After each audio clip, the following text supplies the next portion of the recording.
Joseph Ki-Zerbo est né en 1922 à Thomas, dans ce qui s'appelait alors la Haute-Volta, une colonie française.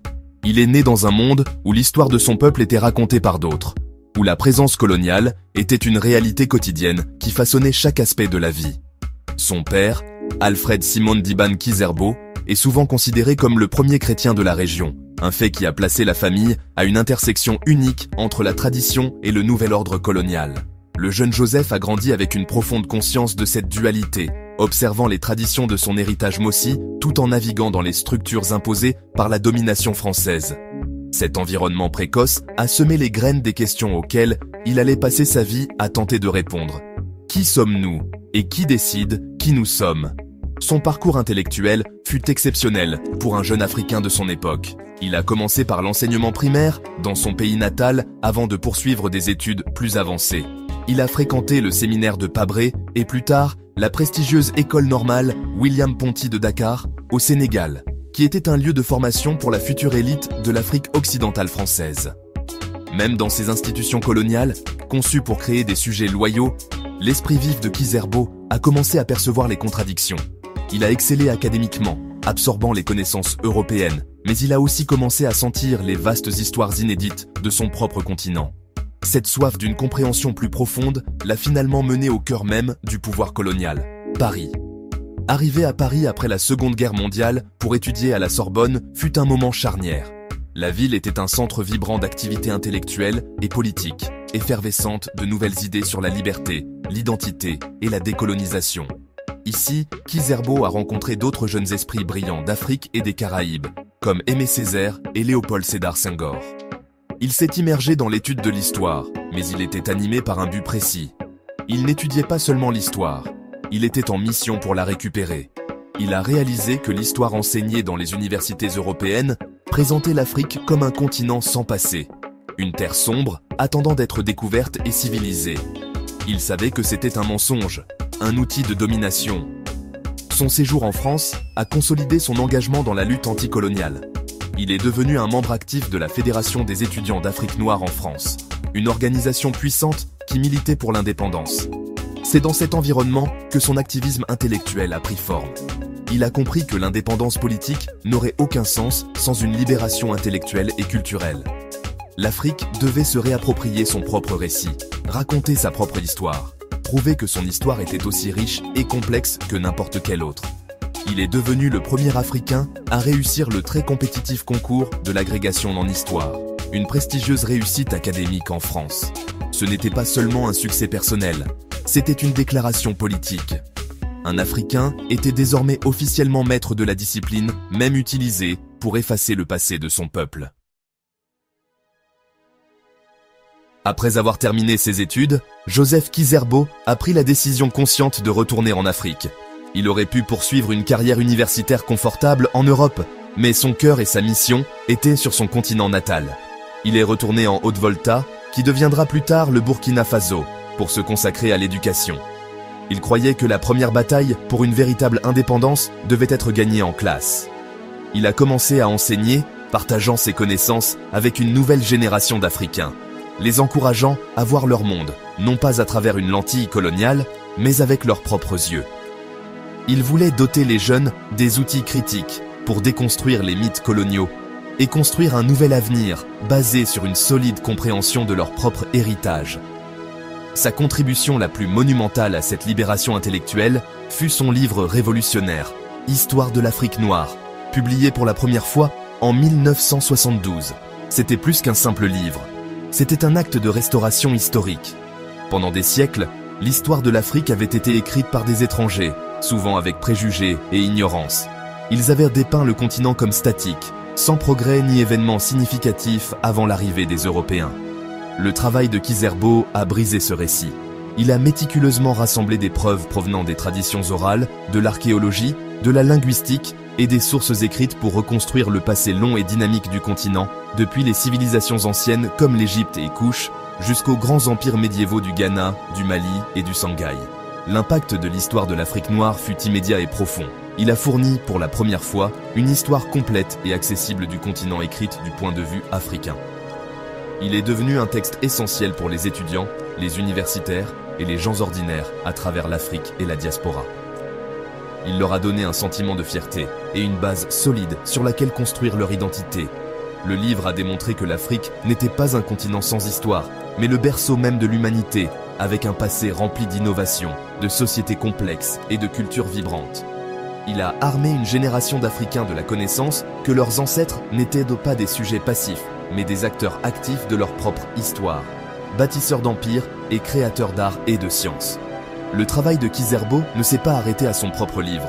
Il est devenu une figure de proue d'un projet beaucoup plus vaste, l'histoire générale de l'Afrique de l'UNESCO. Il a été l'éditeur scientifique du premier volume et un contributeur majeur à toute la série. Ce projet international ambitieux a réuni des universitaires d'Afrique et du monde entier pour produire une histoire définitive et en plusieurs volumes du continent, exempte des préjugés coloniaux du passé. Ce fut une entreprise massive qui a consolidé l'idée que l'histoire africaine était un domaine légitime et essentiel de la recherche historique mondiale. Par ses écrits et son leadership, Ki-Zerbo a contribué à décoloniser les esprits, ce qu'il considérait comme l'étape la plus cruciale vers la vraie liberté.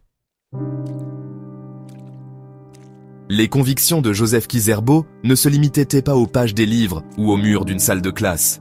Il croyait qu'un intellectuel devait s'engager dans la vie politique de sa société. Dans les années précédentes et suivant l'indépendance de la Haute-Volta en 1960, il fut une figure politique de premier plan.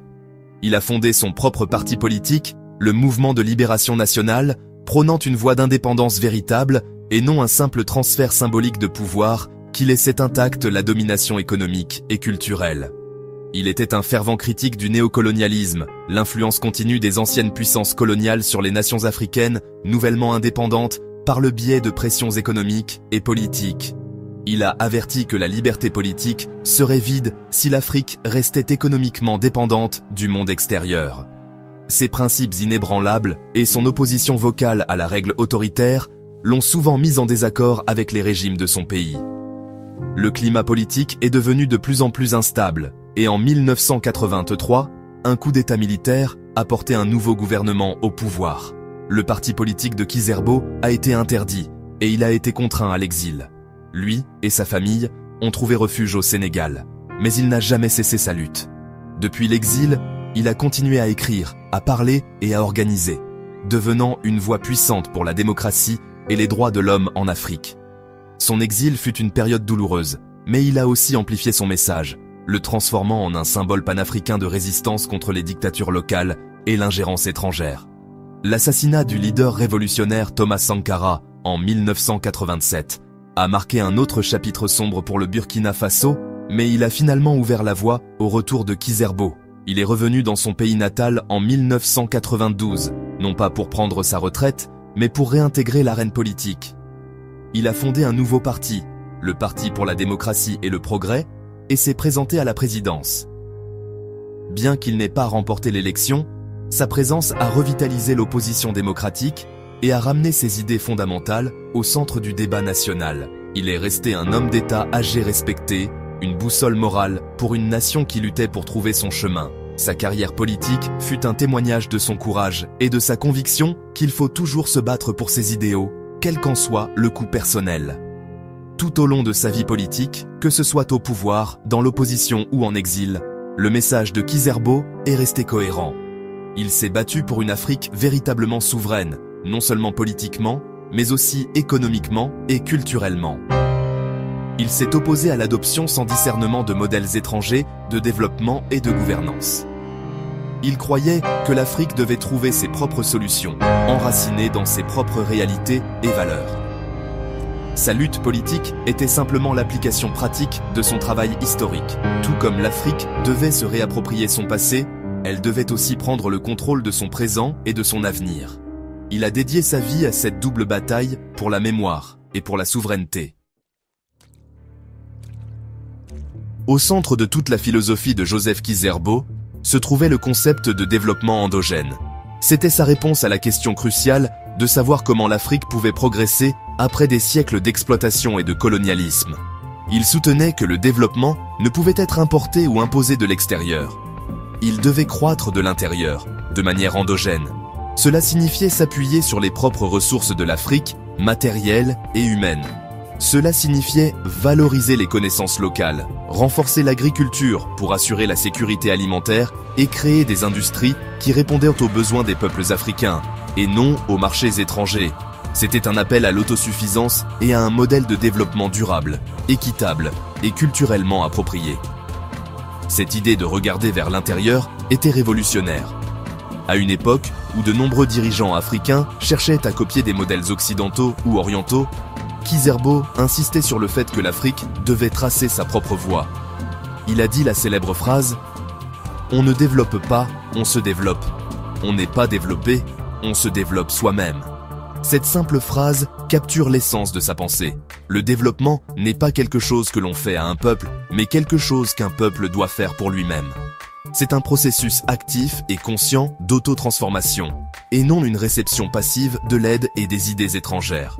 Sa vision était un défi direct à l'industrie de l'aide et aux institutions financières internationales qui imposaient souvent des politiques qui accentuaient la dépendance de l'Afrique. Joseph Kizerbo est décédé en 2006, mais ses idées sont plus pertinentes aujourd'hui que jamais. Il a laissé un héritage intellectuel et politique puissant aux générations futures. Son travail nous rappelle que la connaissance de son histoire n'est pas un luxe académique. C'est un prérequis fondamental pour construire un avenir meilleur. Sans un fort sentiment de soi, enraciné dans une véritable compréhension du passé, un peuple ne peut pas naviguer en toute confiance dans les défis du présent ou planifier l'avenir. Il a montré que l'histoire ne consiste pas à s'attarder sur le passé, mais à utiliser les leçons du passé pour libérer le présent et inventer l'avenir. Sa vie et son œuvre sont une inspiration constante pour une nouvelle génération d'Africains qui travaillent à bâtir un continent prospère, unifié et véritablement indépendant. Aujourd'hui, alors que l'Afrique est à la croisée des chemins, confrontée à des défis allant du changement climatique et des inégalités mondiales à la nécessité d'une bonne gouvernance, la voix de Kizerbo résonne comme un guide. Il reste un modèle pour l'intellectuel engagé, le politicien intègre et le fier panafricaniste. Son héritage est un appel à l'action, penser de manière critique, valoriser nos propres cultures, prendre le contrôle de notre destin économique et ne jamais cesser de lutter pour un avenir digne et souverain pour l'Afrique.